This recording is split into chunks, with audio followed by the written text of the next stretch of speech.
Good day, everyone.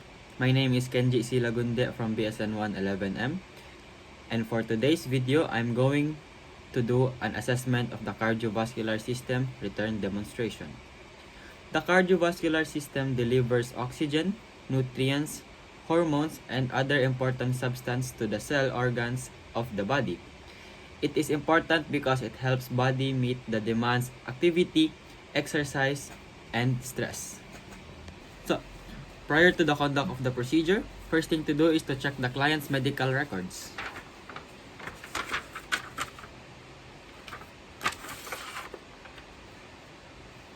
Next, we have to prepare the necessary things needed, such as rectangular card, centimeter ruler, stethoscope, and a pen light. Next thing to do is to perform hand hygiene.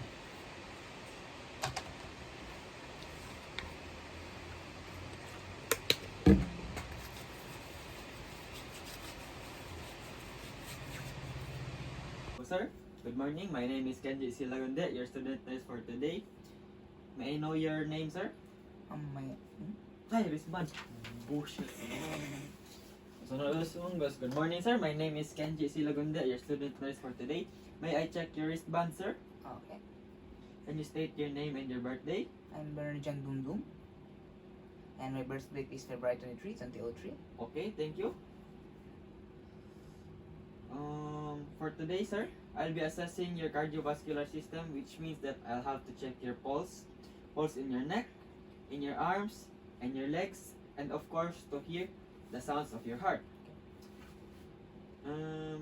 Sir, will that be alright? Yes. Would you mind if I close the door so that no one from the outside can see us? Yes. Okay.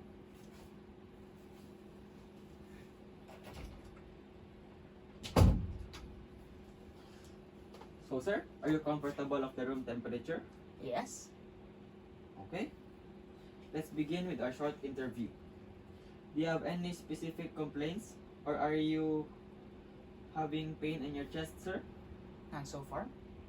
Have you experienced shortness of breath, dizziness, headaches? No. Okay. That's good to hear. Is there any history of hypertensions, myocardial infarctions, coronary heart diseases that ever affected to your family? No. So, sir, do you smoke? No. Okay. Do you do exercise? Sometimes. Okay, thank you. Thank you very much. Let's begin with our assessment. Start the assessment of the jugular vein and carotid arteries. Inspection of these vessels can provide information about the blood volume and pressure in the right side of the heart. First thing to do is to position the client supine with the head of the bed elevated between 30 to 45 degrees, making sure that the head and torso of the patient in the same plane.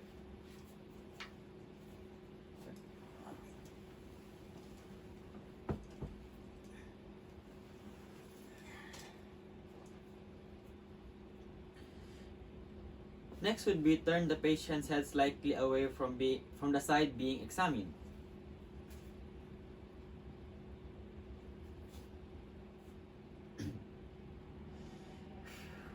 And shine a tangential light source into the neck and suprasternal area and around the clavicle to observe any pulsation or shadows.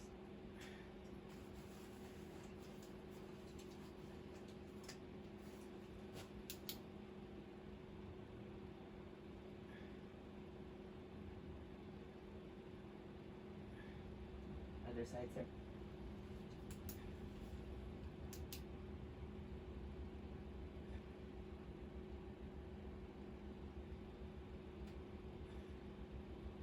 Okay, thank you.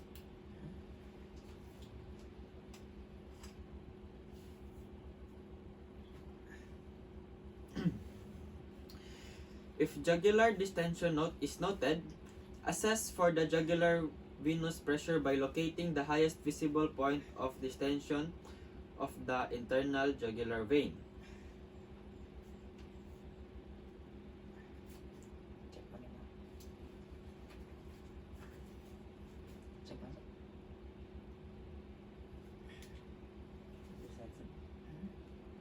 Feeling mo.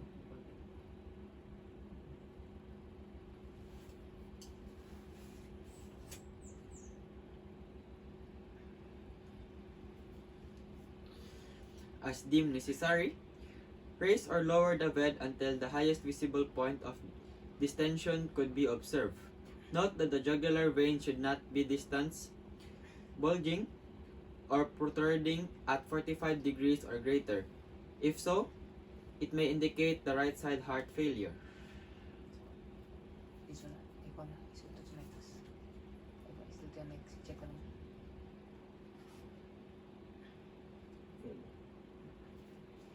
Now measure the distance in centimeter above the sternal angle by exceeding a long rectangular card horizontally from this point, and a centimeter ruler vertically from the sternal angle, making the exact right angle.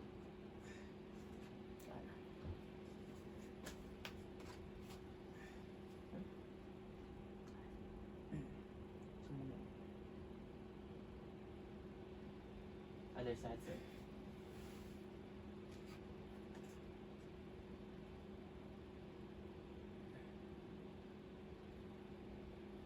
Sir, thank you.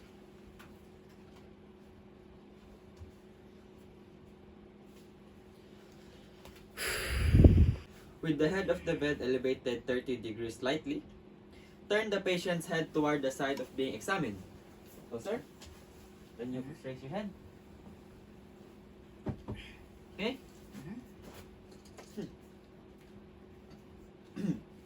And palpate for the carotid arteries very lightly to avoid blocking circulation and triggering vagal stimulation and bradycardia.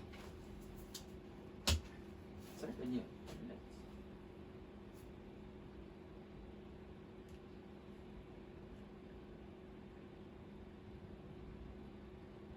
Other side, sir.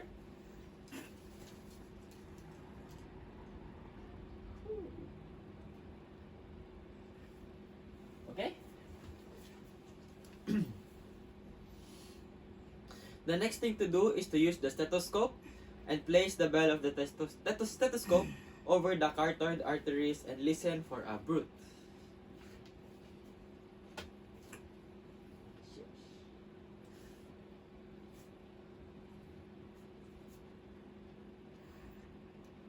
Sir, can you tilt your head, sir?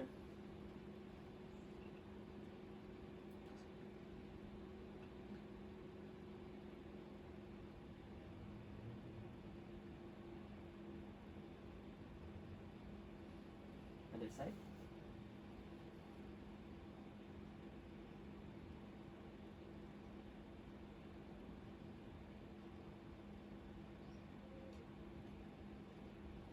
Okay, thank you.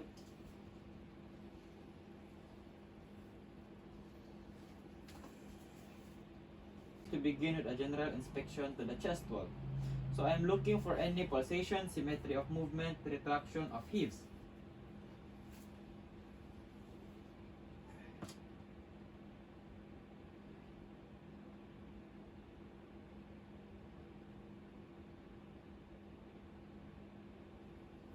Now, simultaneously inspect the pericardium for pulsation while palpating the aortic, pulmonic, tricuspid, and apical area.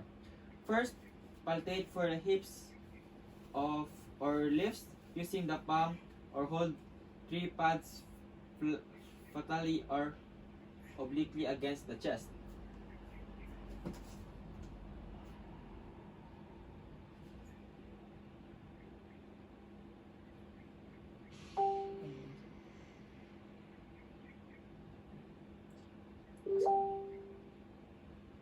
Yes.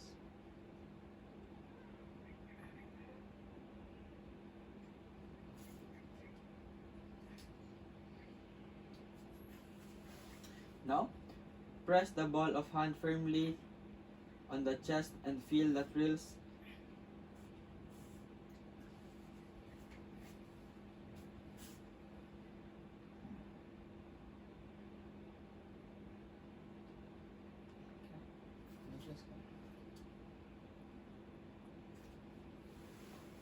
Now palpate for apical impulse using 2 or 3 finger pads.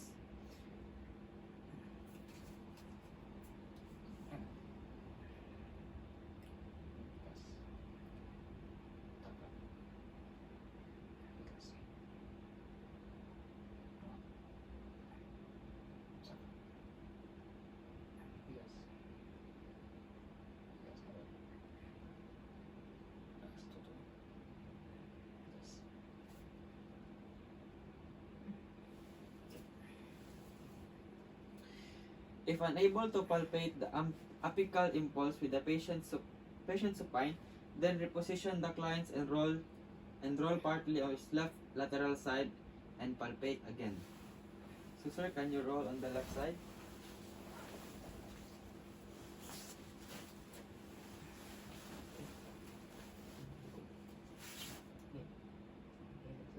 Can you sir please inhale?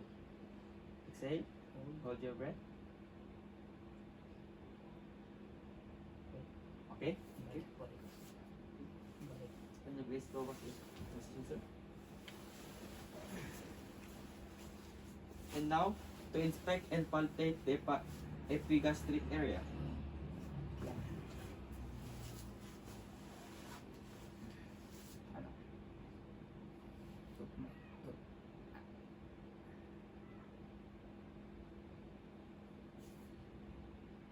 Okay.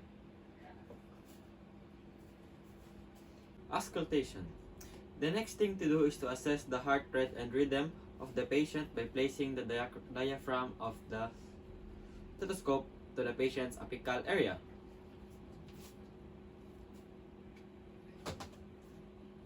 Diaphragm. Yes. Taas ko. Taas kamay.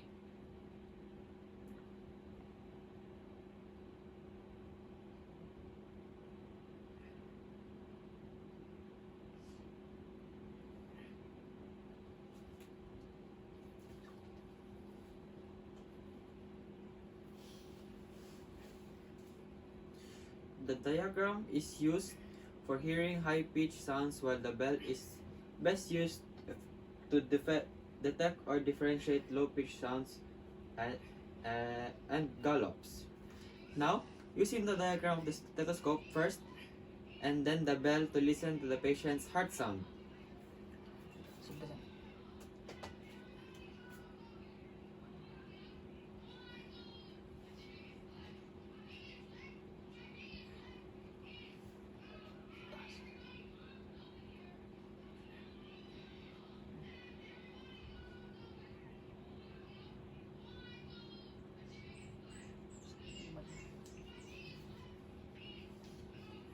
And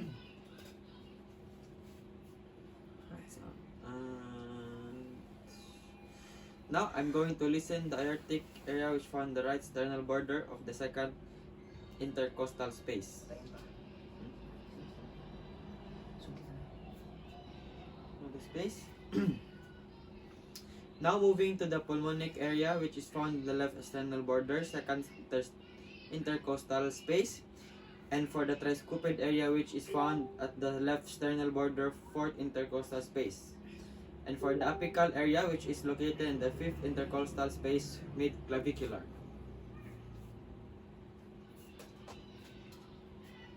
Bell.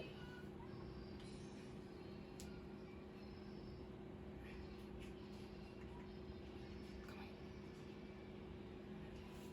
Taas. Taas.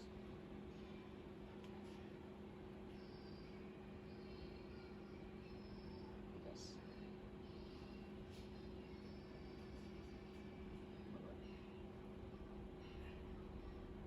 Ito. Yes.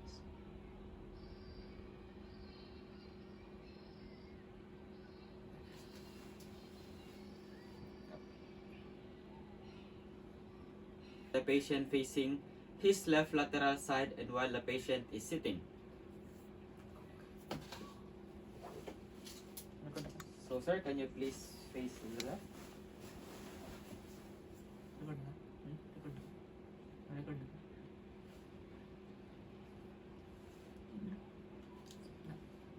Bell.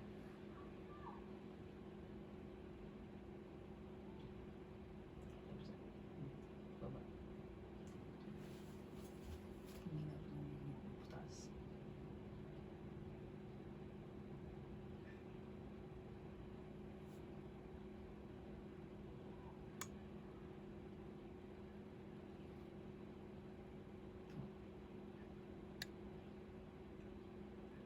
Huwag. Huwag.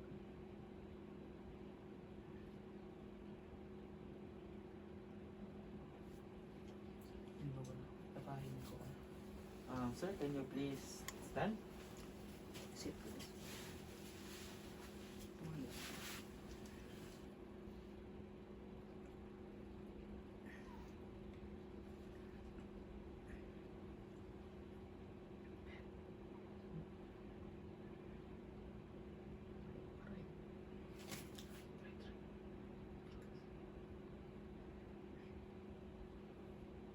Baba. Tuma.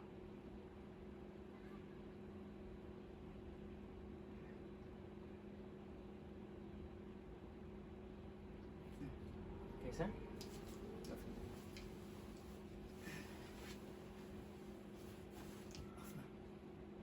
I-off, sir. Okay. Okay. Can you raise your arms, sir, so that I can check your temperature? Yes.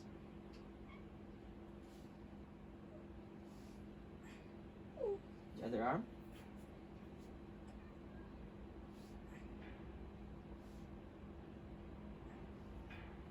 Lesion, sir. The next thing I'm going to do is to check for lesions.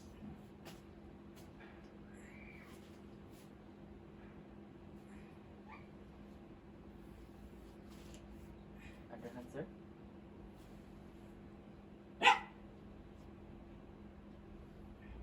Fingernails. And the next thing I'm going to do is to check the patient's fingernails. Check lang. Buntutan mo na. Other hand, sir.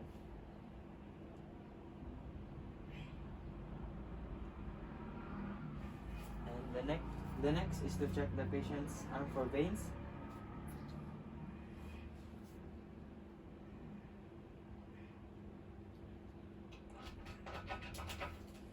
Other hand, sir. Tungkol space. Position box. Ideal. And next, to check the patient's pulse.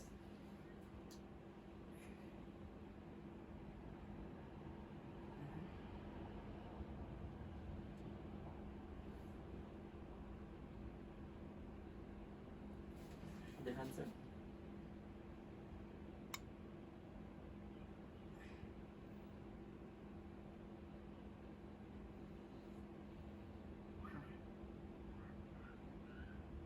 Okay. Perform Allen test. So, can you open po, sir? So, sir, can you open close your hand? Press. Sub. Open close. Press. Other hand. Open close. Again. Okay. Thank you. Examine the patient's lower extremities. First is to check the patient's lesions, if the patient has lesions. And also to check if the patient has evenness of hair. Next is the temperature.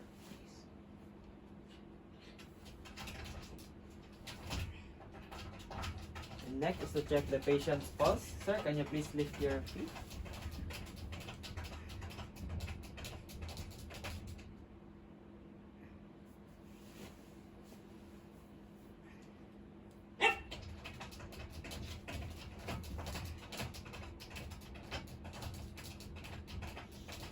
Other side.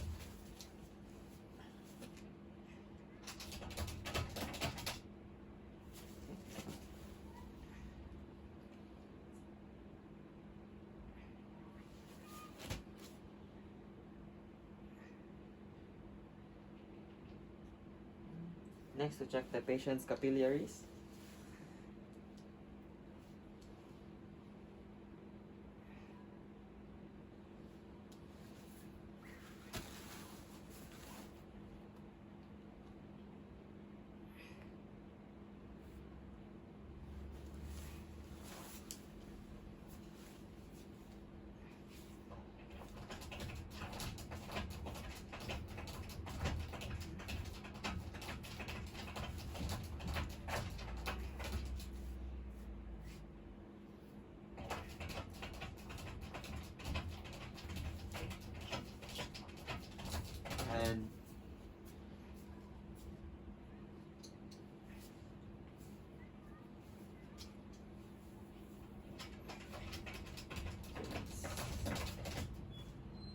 Lower your shirt back. Okay.